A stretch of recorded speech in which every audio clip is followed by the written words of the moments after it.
पहिले मारलियो जे कोन खित देखिए के हंसल हुरे पहिले मारलियो जे कोन खित देखिए के हंसल हुरे गेलियो के गाना बजावल कमाल एक पटल हुरे गेलियो के गाना बजावल कमाल एक पटल हुरे।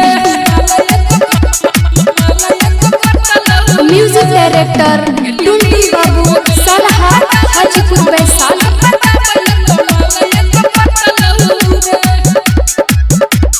नचे रहे छोरिया उलहंगा उठाई के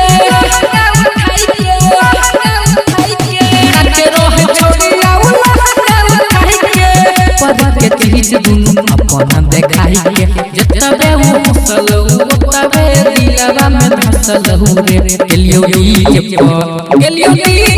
गाना बजावल कमाल एक पटल हुरे गेलियो के गाना बजावल कमाल एक पटल हुरे। म्यूजिक डायरेक्टर टुंटी बाबू सलहा हाजीपुर वैशाली।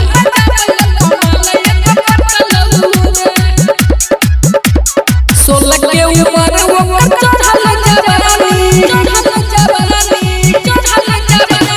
सोलह के उम्र वो चढ़ल जवानी देखिए के मुहावा में आवे छुपाहानी जतबे वो हसल ओतबे है दिलवा में धसल हुरे गेलियो के गाना बजावल